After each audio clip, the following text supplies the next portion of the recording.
ये क्या चीज़ है ये आप ये हमारे पास कश्मीरी कहवा, जैसे कि यहाँ टूरिस्ट जाते हैं कश्मीर में, शाही कहवा बोलते हैं इसको। इसके अंदर 11 आइटम मिले हुए हैं।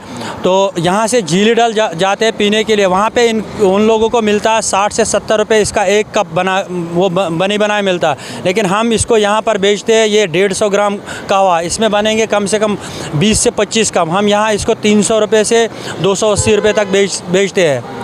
तो ये हमारे पास केसर है 1 ग्राम, ये केसर हम यहाँ नॉर्मल रेट हम देते हैं यहाँ पर 550 से 500 तक हम कस्टमर को, लेकिन केसर ओरिजिनल रखते हैं। उसके बाद हमारे पास बादाम होते हैं, बादाम हम 700 रुपये किलो देते हैं। काजू हम यहाँ पर लोगों को 700 से 730 रुपये किलो देते हैं। हमारे पास अखरोट गिरी होता है, जो अखरोट गिरी मार्केट में 1200 से 1100 से कम नहीं मिलते। हम लोग यहाँ पर 900 850 तक बेच देते हैं। तो हमारे पास इसके बाद भी बहुत सारे प्रोडक्ट हैं जो सब बैग में है। तो हर आइटम हम यहाँ पर लगभग लोगों को, एक तो लोगों की सेहत के लिए अच्छा है, और दूसरा हम भी 2 पैसे कमाते हैं। तीसरी बात है मतलब मार्केट से हम कम से कम पर किलो में 20 से 25-30 रुपये कम देते हैं।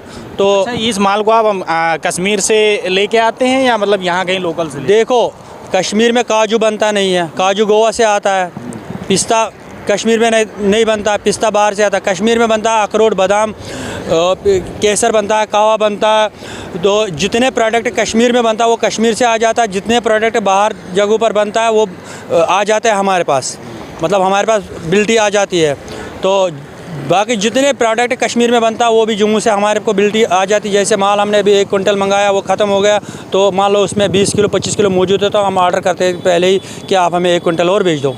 तो इसी तरह माल आ जाता है बाज़ाब्ता GST काट के, ना कि ऐसे ही नहीं। GST ड्राई फ्रूट पे है, ये आप पता भी कर सकते हो, आपको हमसे ज़्यादा पता होगी। पहले हम GST काटते हैं, उसके बाद लखनऊ पहुँच जाता है माल, हम फिर रिटेल में बेचते हैं। आपके पास जो केसर है, कश्मीरी केसर, वो निकालिए आप। अपने जो एक केसर है, कश्मीरी केसर, कश्मीर के लोगों को बताया जाता है कि कश्मीरी केसर के लिए सबसे ज़्यादा मशहूर है, ठीक। और जो कश्मीरी केसर होती है काफ़ी शुद्ध मानी जाती है और सेहत के लिए भी अच्छा होता है।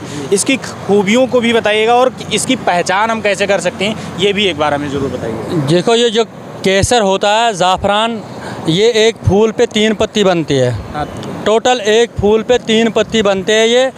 तो ये जैसे आप खाओगे तो दूध में 2 से 4 पत्ती डाल सकते हो, दूध एकदम पीला हो जाएगा। अगर आपको इसको पहचानना है ये असली और नकली कैसे होगा, आपने केसर डालना है पानी में, थोड़ा सा पानी में, और 2-4 पत्ती डालना है। अगर केसर तुरंत गल गया तो समझ लेना ये केसर नकली है। अगर केसर में टाइम लग गया, धीरे धीरे वो रंग छोड़ने लगा और पत्ती लाल के लाल रही और आराम से गलने लगा, तो आप समझ लेना कि ये ओरिजिनल केसर है। अगर केसर ने पीला कलर छोड़ दिया तो ये ओरिजिनल है, अगर रेड कलर छोड़ दिया तो वो डुप्लीकेट है। और हमारे पास एक प्रोडक्ट और भी है, ये हमारे पास है सलाजित।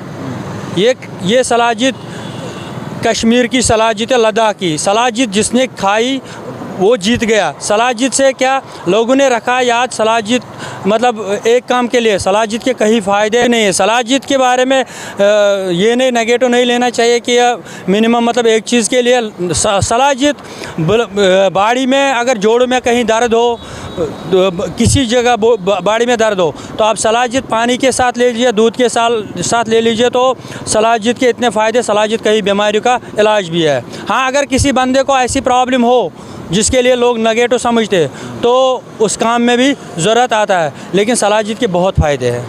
अच्छा, आपने अभी केसर के बारे में बताया कि इसे पानी में डालने पे, तो क्या इसे गर्म पानी में डालना चाहिए, नॉर्मल ठंडे पानी में? चाहे आप ठंडे पानी में डाल दो, चाहे गर्म पानी में डाल दो। खाने के लिए आप जैसा पानी पियो उसमें भी पानी के साथ पिए जाओगे, आप दूध के साथ, बेटर तो दूध के साथ ही रहता है। लेकिन टेस्ट करने के लिए अगर चाहे आप ठंडा पानी में डालो, चाहे आप गर्म पानी में डालो। अगर ये रंग छोड़ देता है रेड, तो यानी ये केसर नकली है। अगर ये तुरंत पत्ती ख़त्म हो गई, जल्दी जल्दी गल गया, तो ये नकली है। अगर ये धीरे धीरे कलर छोड़ने लगा, पीला कलर, तो ये ओरिजिनल और धीरे धीरे मतलब पत्ती भी मौजूद रहा, बहुत देर तक पत्ती मौजूद रहा, तो ये ओरिजिनल। हमने यहाँ पर दूसरी लोगों के अंदर देखी है, हम लोग माल जो हमारे पास होता है वही बड़े बड़े शोरूम के पास भी होता है, मतलब बड़े बड़े होलसेलर के पास भी वही माल होता है। बात यह है कि वहाँ पे इन लोगों को बिजली का बिल भी, दुकान का किराया भी, और जो लेबर होते हैं दुकानदारों के, उनका खर्चा भी सब इसी माल में से निकाल देते हैं। हम लोगों को क्या समझते हैं, हम लोग ये रास्ते पर बेचने वाले या फेरी वाले, हम लोग कहते हैं कि अगर बाज़ार में मिलता है 400 रुपये का चीज़, आप हमें 200 रुपये का दे दीजिए। बल्कि हम प्रोडक्ट उनसे साफ बेचते हैं, हमको उनसे ज़्यादा कम से कम रेट मिलनी चाहिए। तो लोगों ने यही सोचा है कि शोरूम में या बड़े बड़े मॉलों में सस्ता मिलता, लेकिन ये नहीं सोचते कि बड़े बड़े मॉल में, बड़े बड़े शोरूम में मतलब वहाँ सब दुकान का किराया, लेबर खर्चा, सब खर्चा उसी माल में निकाला जाता है। तो वैसे हम यही गुजारिश करना चाहते हैं कि सरकार से भी और लोगों से भी कि हम फेरी वालों को इतना वो ना समझे, थोड़ा रेस्पेक्ट दे दीजिए, हमारे माल को भी रेस्पेक्ट दीजिए, हम आपको बहुत अच्छा माल दे रहे हैं।